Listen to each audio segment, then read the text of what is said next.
Hello and welcome to phase 3 of our discussion of the origins of the Holocaust. In this phase we're going to look at Operation Barbarossa and the invasion of the Soviet Union. We're going to begin with a key date, June 22nd, 1941. This is the date of the German invasion of the USSR, and on this date, on the June 22nd, 1941, your focus therefore should be on the two historical interpretations. What can we say about this invasion in terms of the intentionalist interpretation, and what would the structuralist school say about this invasion of the Soviet Union? To make sense of this, I want to focus on a few key questions. So, if you recall, the intentionalist historian Lucy Davidovitz that we looked at in the last lesson argued that war and the annihilation of the Jews were interdependent.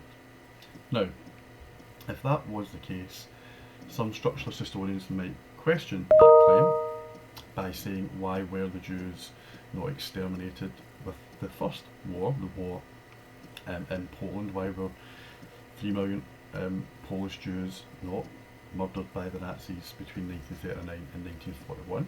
And this is a view held by the historian Christopher Browning. But if we accept that the war that the Nazis were really referring to, and the war that Davidovitz is referring to, is the total war in the East with the Soviet Union, this ideological war, then we could argue from an intentionalist perspective that the 22nd of June is not only the beginning of the war for Lebensraum in the East, this war to defeat the Soviet Union and communism, but it's also the date that signals the beginning of the Holocaust, the war against the Jews. Therefore, 22nd of June 1941 is a key date because it would signal the beginnings of the Holocaust from an intentionalist perspective. The decision must have been made before this date, and this is the starting point of the killing process. The structuralist school, however, do not believe that the 22nd of June 1941 was the beginning of the Holocaust, and what they argue is that the killings of Jews during this invasion of Russia were random rather than systematic, and therefore no final decision had been made regarding the Jewish question. Now we are going to look at a number of examples, and as we look through these examples from different historians, you have to decide for yourself if you think the evidence supports the intentionalist school or if the evidence supports the structuralist school. What we're going to look at are events from the 22nd of June 1941 up until around about September 1941, and the question is, had the Holocaust begun by September of 1941?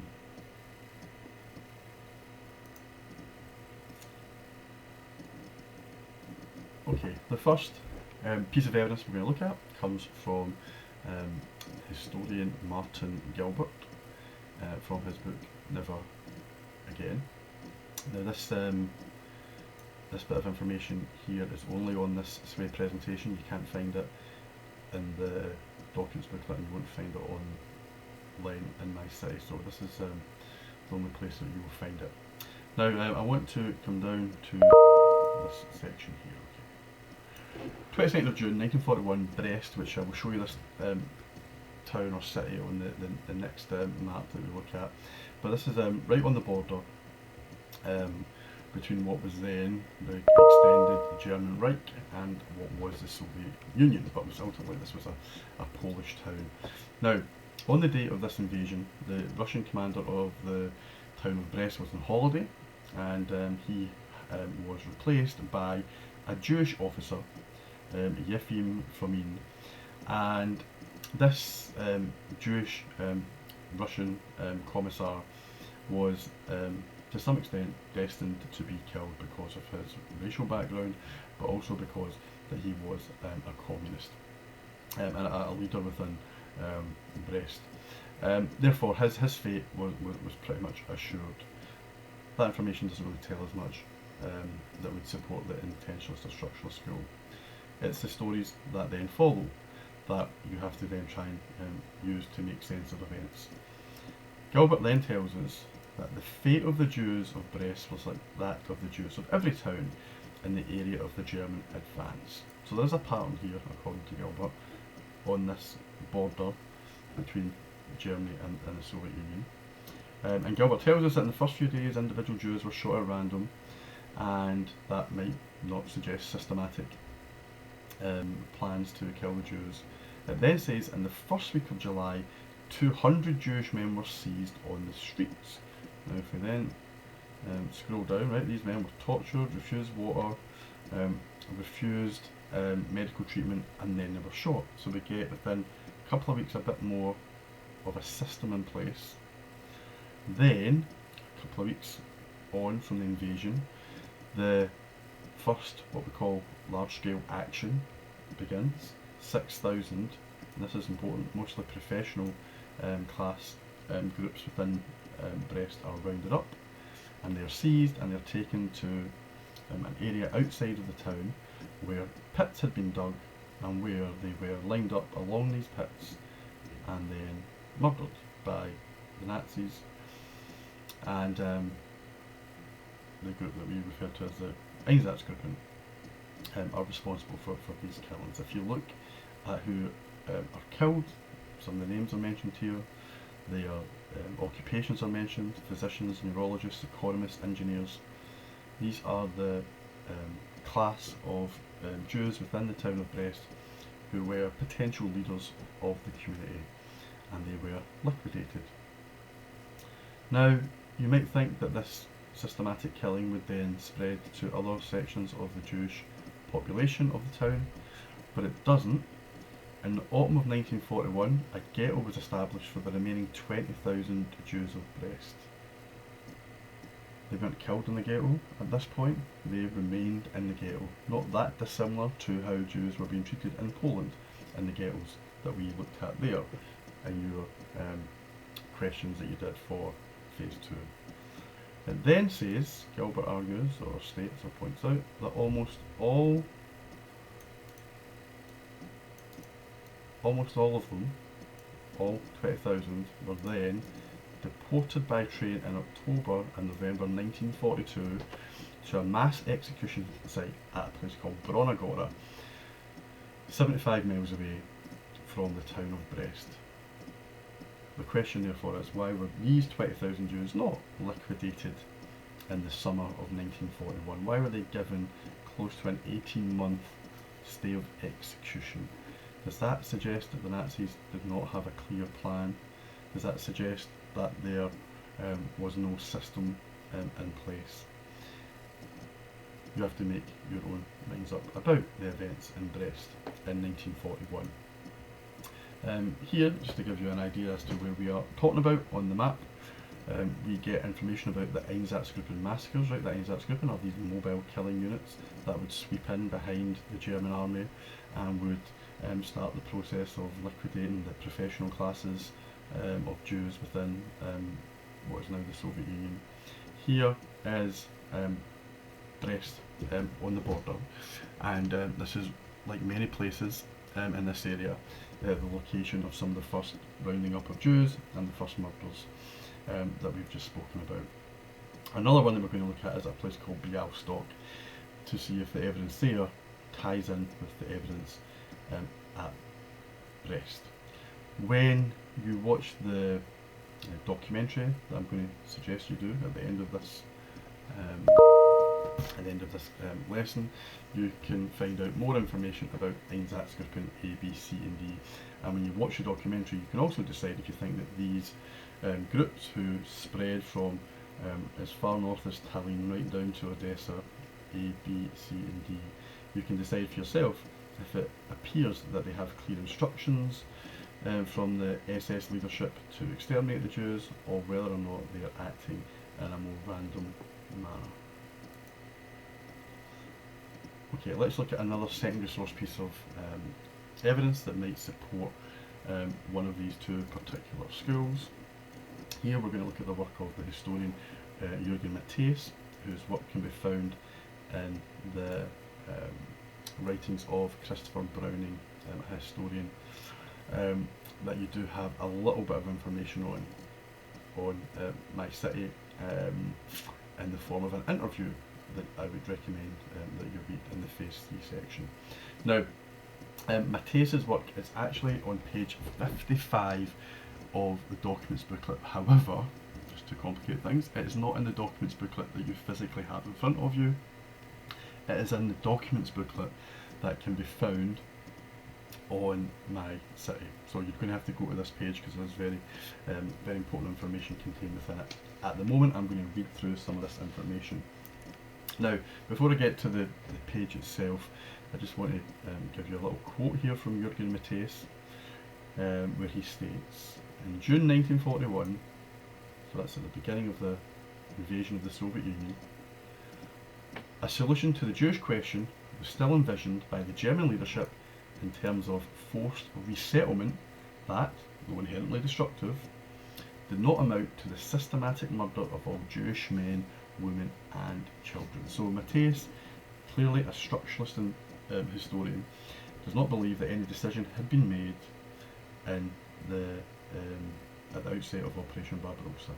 He then says, however, precedent set in the early weeks of Barbarossa, like the killing perhaps in Brest, would provide to be a crucial turning point towards systematic and total mass murder. Okay, let's see what Matthias says on page 55 of the online documents booklet. Now, the place that Matthias is particularly interested in is a place called Bialystok. He also makes reference to a place called Garsden, and the place that he refers to as Garsden is also referred to by the intentionalist historian Daniel Goldhagen, and you'll read about Garsden and Daniel Goldhagen in the Phase 3 section of my city. This is crucial reading. You must read this online stuff. Okay, let's read what Matthias says on page 55 of your document booklet. When you access this, you will see that it's the kind of middle paragraph on the left hand side. Matthias states, the mass murders in Garsden and Bialystok in late June of 1941 reflect most of the features of what the historian Val Hallberg is one of the kind of most famous of all Jewish historians writing about the Holocaust, what Hallberg has called the first killing sweep. The perpetrators used their image of the enemy and the pretext of retaliation and pacification to legitimise the selection and execution of undesirable persons, primarily Jews, without waiting for specific orders from above. If the murder of Jews on the occupied Soviet territory did not result from a preconceived master plan, the sequence, speed and scope of the killings must have been connected to regional factors and the dynamics of ad hoc decision making. Okay, it's a lot of information there, right? And also it will be much easier for you to make sense of this when you have the information in front of you. But the point that Matthias is making here is quite simple. He is saying that in the early days of Operation Barbarossa, as the Einsatzgruppen started to sweep through these towns and cities, that Jews were not killed systematically. They were killed by some Einsatzgruppen who were perhaps more anti-Semitic. Some Einsatzgruppen leaders were maybe a little bit more willing to encourage the killings of Jews. Some Einsatzgruppen leaders encouraged local populations, especially in places like Lithuania, to carry out the killings of Jews rather than German Einsatzgruppen kill them. What is the key phrase here used by Matthias is that the killings were connected to regional factors and the dynamics of ad hoc decision making. Ad hoc obviously does not imply system or any type of systematic killing. Matthias then goes on, and later he gets to the point where he says that when killings were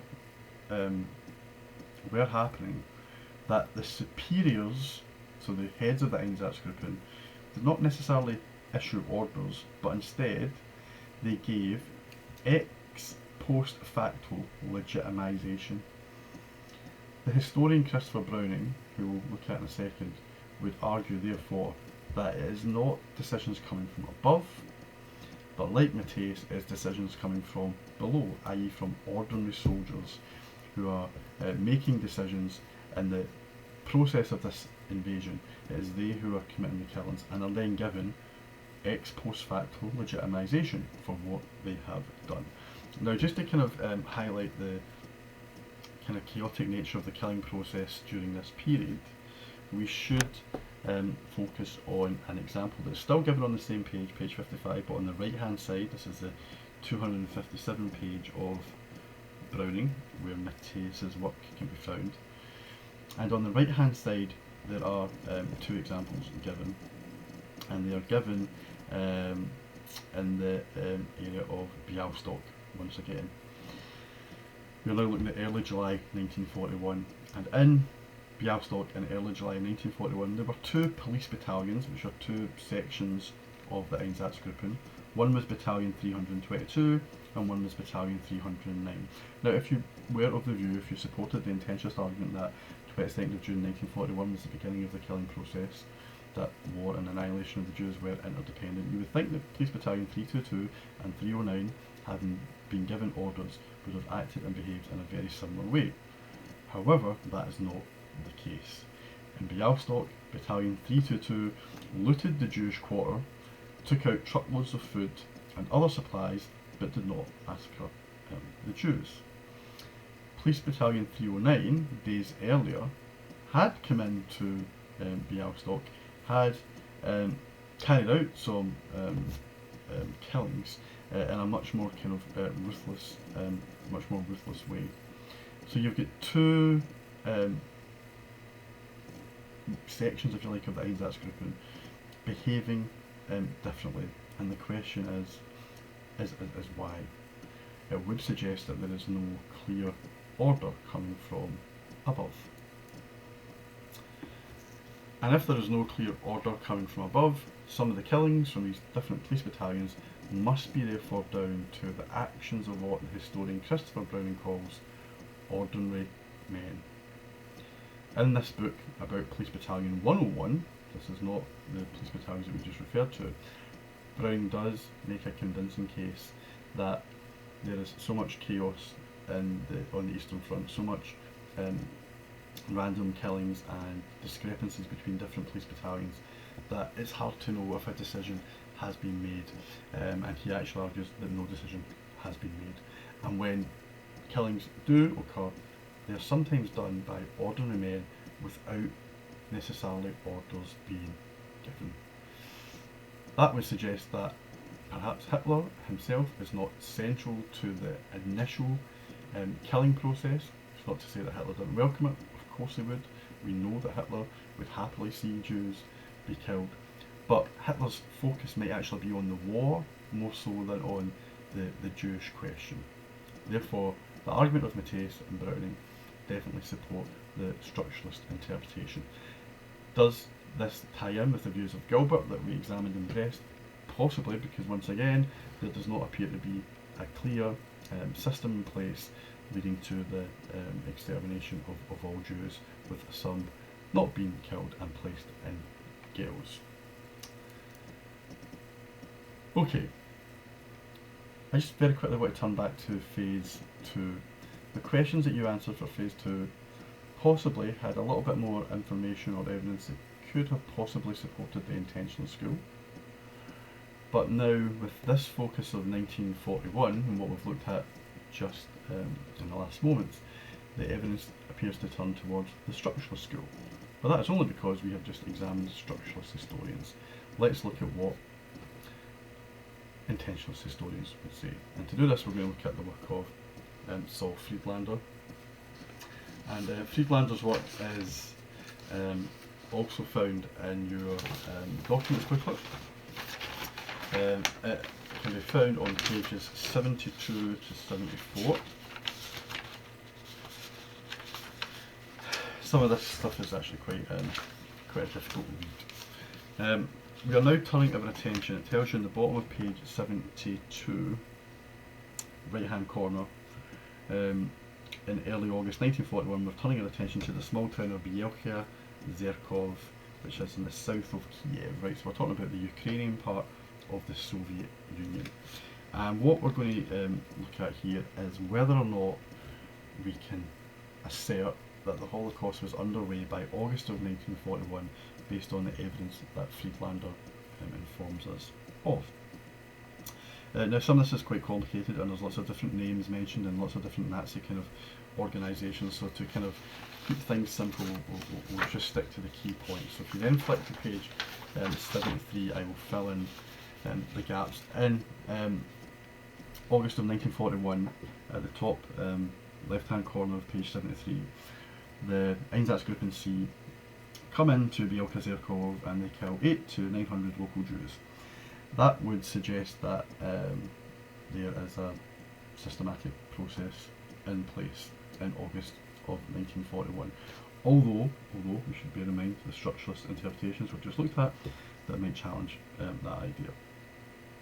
But all are killed with the exception of a group of children under the age of 5.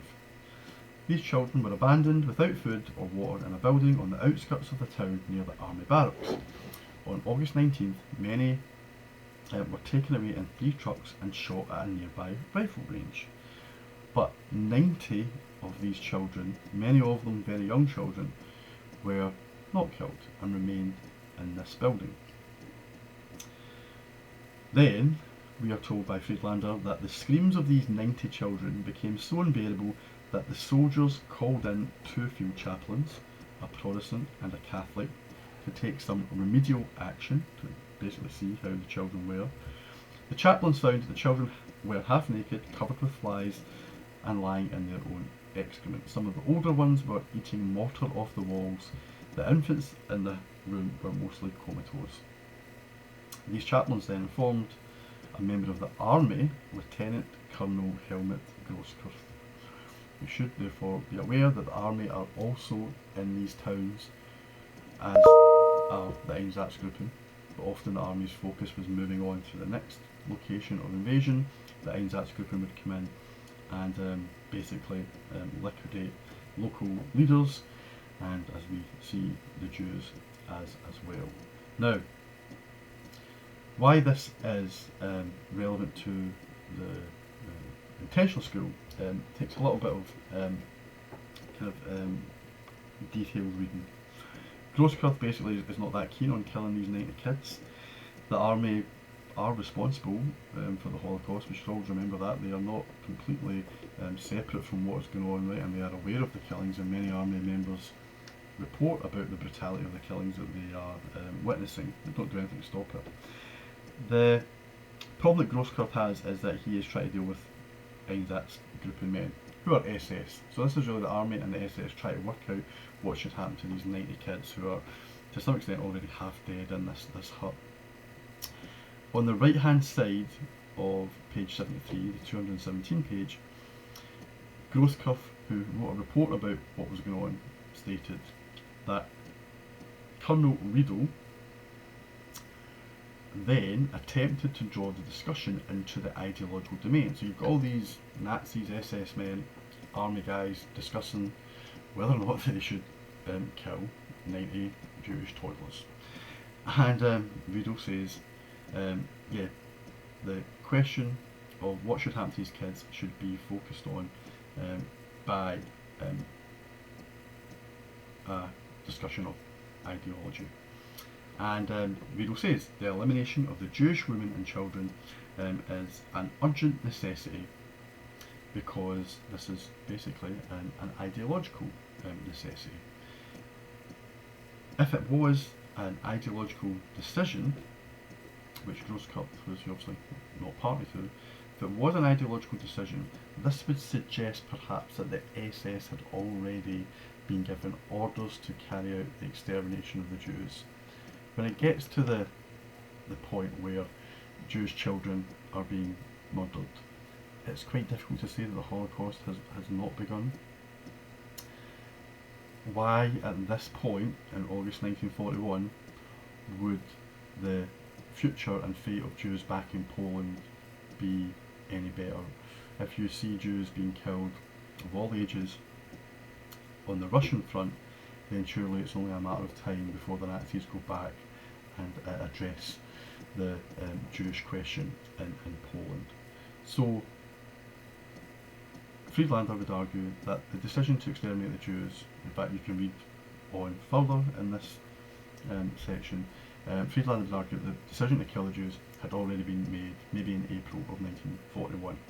He therefore is a moderate intentionalist historian, because here in August of 1941 the ideological decision was clearly apparent to members of the SS and Einsatzgruppen, and these children not being killed would have been problematic for the Nazis in the future, because you would then have Jewish children resentful of their parents' murder, and therefore you would be creating the next generation of Jews who would be anti-German.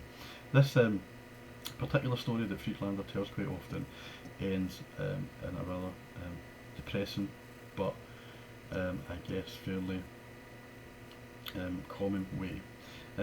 At the Nuremberg trials, August Hafner, a member of the SS, gives his account of what eventually happens. And he says, on August 22nd the children were executed. The final sequence of the events was described by Hafner. I went out to the woods alone. The Wehrmacht, that's the German army, had already dug a grave. The children were brought along in a tractor. The Ukrainians were standing around trembling. The children were taken down from the tractor. They were lined up along the top of the grave and shot so they fell into it. The Ukrainians did not aim at any particular part of the body. The wailing was indescribable. I particularly remember a small, fair-haired girl who took me by the hand. She too was shot there. So, the story of Bielka Zerkov for Friedlander supports the intentional school that there were very much ideological decisions underway at this point, and that the Jews of the Soviet Union were to be exterminated. Therefore, there's a key question that you have to address from an intentionalist perspective. Why, in the end of June and all of July, were Jews not killed in a systematic way, as demonstrated by Gerbert's evidence and Matthias's evidence and Browning's evidence? Well, the extreme intentionalist historian Daniel Goldhagen argues that Jews were not killed in the first few weeks or months of Operation Barbarossa because of the scale of what the SS were being asked to do. And therefore Jews were killed, according to Goldhagen, in what is known as a stepwise implementation. And by that he means, and you have to read pages 148 to 153 on My City to get more information on this, by that he means, if you look at a place like Garston that Matthias made reference to, it was such a horrific thing that you were asking the Einsatzgruppen to do, that they were basically being given this stepwise, step-by-step way into the killing process. So begin by killing adult men, by killing leaders of the community, and then once you have created a killing force who have become immune to the killings, then they will be ready for the more horrific experience of killing children. It was too much to ask them to go straight into that in June 1941. Okay, I want to conclude this phase by looking at some primary sources, and then I will comment on what you should do next. Okay, you have in your documents booklet from pages 56 through to 58 primary sources. These primary sources might support the structuralist school, or they might support the intentionalist school. What I would say is that a good essay will include both primary source evidence and secondary source evidence.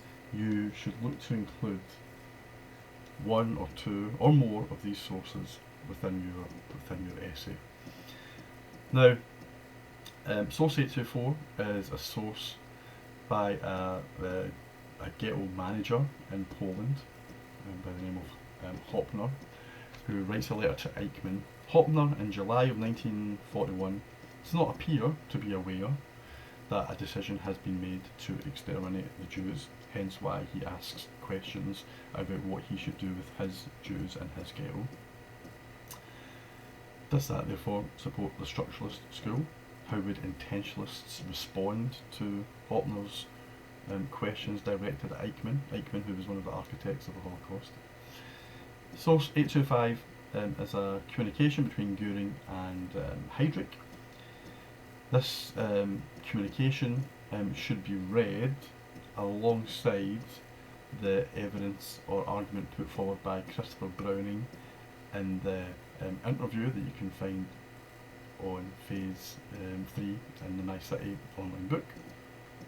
Sources 826 and 827 refer to two Nazis, two SS men, Adolf Eichmann again and Rudolf Höss.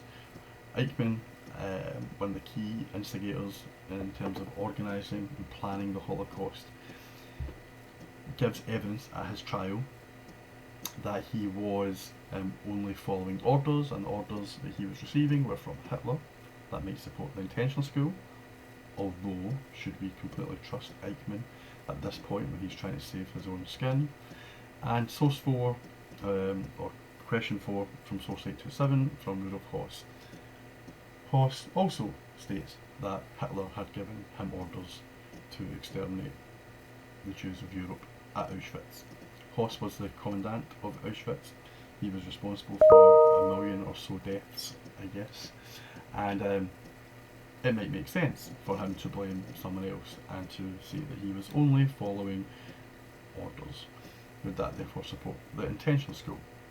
Again, keep in mind that Höss was a barefaced liar and would do anything to, again, try and protect himself from what was coming his way, which was the gallows at Auschwitz. Okay, so question 5 says, take a little bit of care if you do apply 826 and 827. Where do we go next? Okay, this link here is from the Nazis, a Warning from History series. We've already watched a couple of episodes from this. When you watch this documentary, this is going to be really valuable for when it comes to you making sense of events up until this point. I'm not going to ask you to fill in questions or complete questions. All I would say is that you should write 2 lists, draw a line down the middle of a piece of paper and write up 2 lists. 1, evidence from the documentary that supports the structural school, and the second list, evidence from the documentary that supports the intentional school. This might be useful for you just to kind of make clear and to clarify as much as possible of what we have covered so far. I will send an email with information on what you should do after you've watched the documentary. Most of what I'm expecting from you next is to complete the activities on Phase 3, but I'll give you a bit more information on that. Okay, thank you, and I'll be in touch.